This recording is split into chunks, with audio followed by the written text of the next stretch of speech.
HaKadosh Boker Tov, Shavua Tov. We're continuing with the halachot. This is, since we were talking about making up the 100 berachot, now we continue right after the concept that throughout the entire day, the second that you see, so sometimes, for example, it comes out on Shabbat afternoon, you come and you see fruit.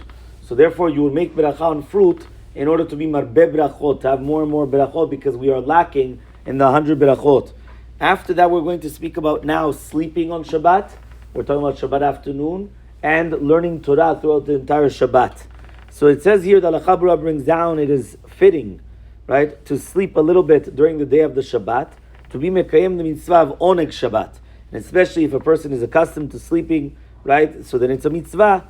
And he says actually Shabbat is Rashi Tevot Shena B'Shabbat Ta'anug, which means, I know some people that are machmirim in this a lot.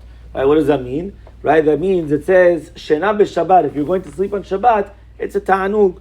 So he comes and he says, and that was the minhag of the Arizal HaKadosh. Nevertheless, remember that whenever we say aval, it means yes, but, right, that means you have to actually wait a little bit, yeah? So he comes and he says as follows, nevertheless, lo yarbe b'shena b'Shabbat.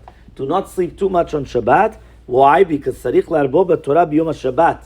We have to learn on Shabbat. The ikar of the Shabbat is going to be the learning. So you're right, you're going to be able to sleep 100%. Sleep. Right? I once actually said to one of my Rabbanim, we also sing it in the song. We sing it in the song, we say, right, Ve'ashena meshubachat, right? We sing, Ve'ashena meshubachat, right? And then he answered me, yeah, but 1 second, Kedat nefesh meshivat. What does that mean?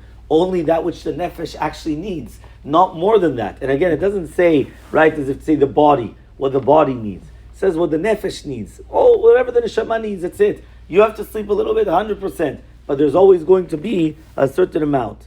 Now, we says here also, a person should not say that he's going to sleep on Shabbat in order to do something else after the Shabbat, because then it's going to be like a chana from Shabbat to Chol, and even to say that he's going to go to sleep in order that he could do a mitzvah after Shabbat, he's not allowed to. But rather, he's going to sleep on Shabbat, lekayem the mitzvah of oneg Shabbat. That's it. He doesn't have to give explanations, because the second that he says too much, it could actually get himself into a problem.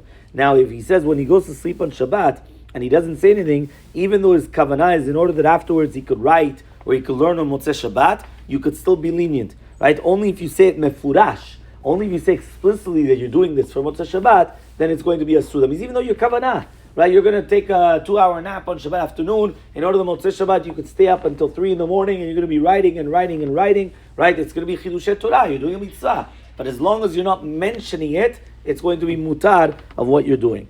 Siv bet in the Shulchan Aruch in Siman Resadi, and this is where we talked about the learning, says, Achar Sudat Shachrit, after Sudat Shachrit, Kovim Midrash likro b'neviim v'lidrosh b'divrei Haggadah. Right, we are kovea Midrash to read, right, in the words of the Nevi'im, the prophets. Right, now you understand why we're learning Nevi'im in Shabbat afternoon. Yeah, it's the words of the prophets, v'lidrosh b'divrei Haggadah, and to learn the words of the Haggadah, different, we're talking about more of stories. Right, as he says, you cannot have another seudah during that moment. Why? Because this is the time now to learn. It's not the time to start having seudot one after another. Okay, and the Ramah brings down something very interesting. He says, people that work, poalim and ba'alei batim, she'enan noskim b'torah kol yemei shavua. So let's say they don't learn Torah throughout the entire week. They have an obligation more to learn on Shabbat than even the Talmidei Chachamim that are learning the entire week on Shabbat. Right? And the Talmidei Chachamim should eat and drink, right, a little bit more on the Shabbat. He says, because they have the oneg throughout the entire week. So it comes out actually something very, very interesting, that here the Baalei Batim have to learn more Torah than even the Talmidei Chachamim on Shabbat.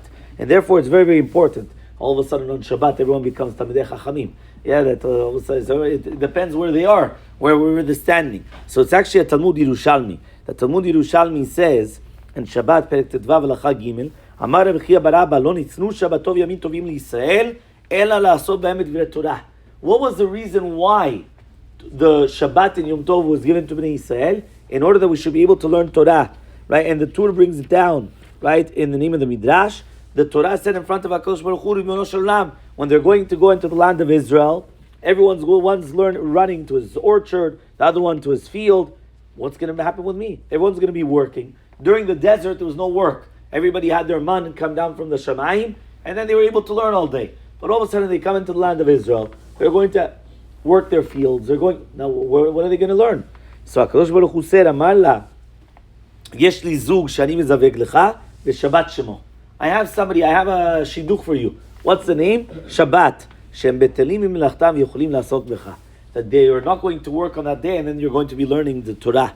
And from here we see the great obligation in order to learn more Torah and Shabbat Kodesh, and Tamidei Chachamim, the Toratam Munotam, and they always work throughout the entire week, so then they could learn a little bit more. They should have more oneg Shabbat, of eating, drinking, and sleeping on the day of Shabbat, because even though they're going to sleep a little bit they're going to learn a little bit less, still it's going to be okay because they were doing this throughout the entire week. However, though the Baalei Batim, that they don't have as much Torah throughout the entire week, they have to learn much more Torah on Shabbat, more than Tamidei Chachamim. And therefore, a person should actually try to divide his time, whether it's going to be half the time for Oneg Shabbat and Achilah and Shtiyah, and half the time for Talmud Torah and Tefillah. So actually, a person should actually make a calculation. How much of the time is he sleeping? How much of the time is he eating and drinking? And then how much of the time is he learning and saying Tefillah? So therefore, this is also very, very important as part of the equation.